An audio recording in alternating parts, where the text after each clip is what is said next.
Types of pests include weeds, insects, nematodes, plant pathogens, and vertebrates.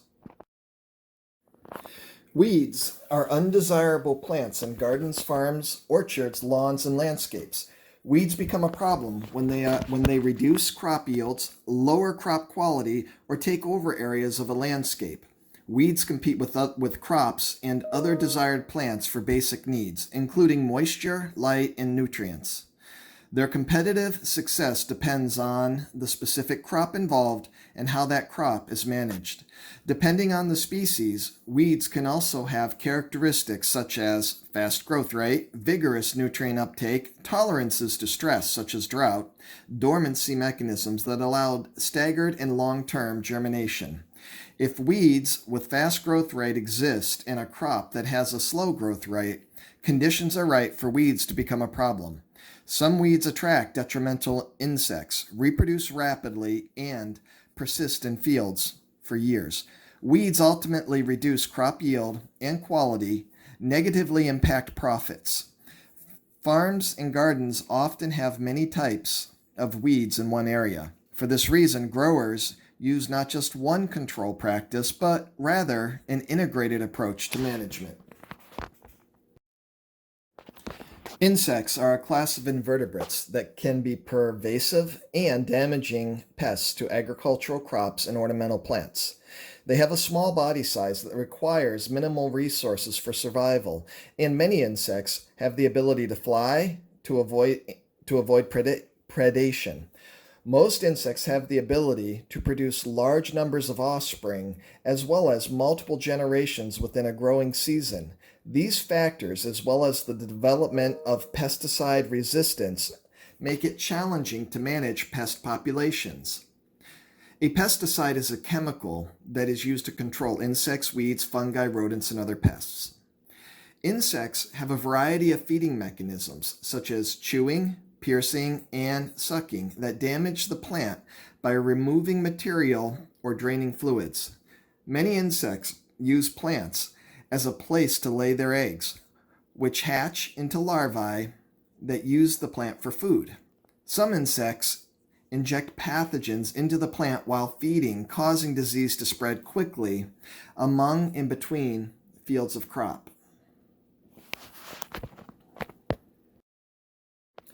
Nematodes are tiny invertebrate roundworms that live in soil and water habitats. Free-living nematodes feed on bacteria, fungi, and other nematodes. Many nematodes are parasites of animals and plants.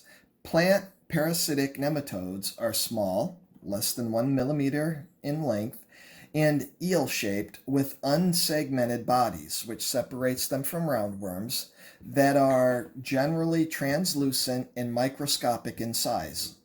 Most plant parasitic nematodes have a hollow stylet or sphere used to puncture holes in plant cells and withdraw nutrients. These holes allow the injection of damaging proteins and metabolites into plant cells. As many nematodes live in the soil, much of their damage occurs on the roots of the plant. The nematode feeding process results in dead or distorted roots, smaller root mass, lesion formation, tissue breakdown, swellings, and galls. Plant diseases caused by nematodes may be mistaken for other issues or conditions. For example, a root-feeding nematode species that limits the ability of plant roots to uptake water and nutrients will cause nutrient and water deficiency symptoms above ground that are similar to those caused by other pests, diseases, or environmental conditions. When treatments for other possible causes have not worked and midday wilting occurs, consider nematodes. Nematodes destroy vascular tissue in plants so that the plant cannot take up enough water on a hot day to keep from wilting. In the morning and evenings, when heat is not as much of an issue, the affected plant appears fine, not wilted.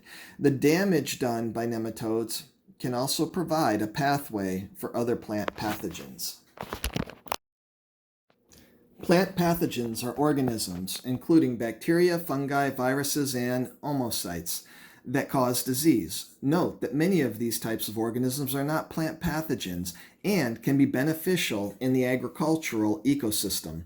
Each requires different management methods that are more fully discussed in Chapter 31, Disease Management. This chapter will offer a brief summary of each pathogen. Bacteria are single-celled microorganisms that range from beneficial decomposers to pathogens of plants and animals. Almost all plant pathogenic bacteria develop mostly in the host plant as a parasite on the plant surface tissue or on dead or decaying organic matter in the soil. They can cause galls, cankers, wilts, leaf spot, blights, scabs, and various other symptoms. Bacteria thrive in conditions such as high humidity, crowding of plants, and poor air circulation around plants. Bacterial diseases can be difficult to control. More than half of all plant diseases are caused by plant pathogenic fungi, which create significant annual losses in horticultural and agricultural production. Diseases such as mildews and rusts have a specialized biology. They grow only on living plants. Other pathogenic fungi, such as those that cause root rots and wilts, can grow on both living and dead material.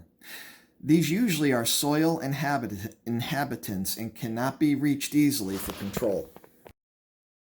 Viruses are obligate parasites, which means they must have a suitable host to complete their life cycle. In their simplest form, they include a nucleic acid surrounded by a protein coat. Different viruses have different hosts. Some can tolerate a wide range of species as hosts, whereas others are very specific. For example, the cucumber mosaic virus has a broad range of hosts and can affect more than 85 plant families. Depending on the combination of virus, host, and environmental conditions, the disease triangle, a plant's response to infection may range from symptomless condition to severe disease and plant death. Omyositis, also known as water molds, can be both terrestrial and aquatic, with the terrestrial species primarily consisting of parasites of plants. Omyositis, such as Phytora, and Pythium, tend to cause plants to rot. Avoiding saturated soils and extremely wet conditions can minimize incidence of myositis. Insects are not the only organisms that are horticultural pests. Mites, snails, and sow-bugs can be damaging to plant material as well.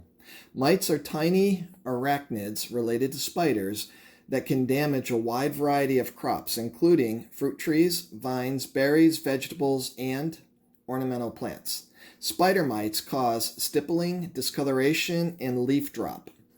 Other pest mites cause distorted growth of leaves, shoots, buds, or fruits.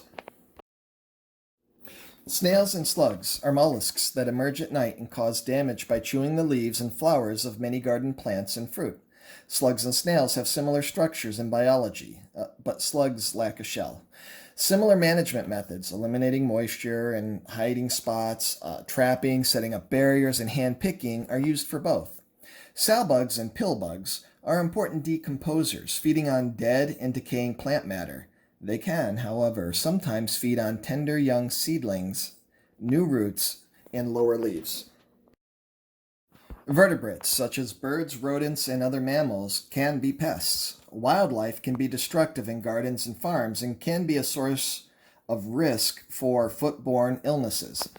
Vertebrate pests include deer, raccoon, rabbits, possums, and rodents such as squirrels, mice, rats, voles, and moles. Birds can also be considered pests, feeding on fruits just as they begin to ripen. Most control methods involve keeping pests away from an area, such as using fencing, netting, or devices that frighten pests away, or traps.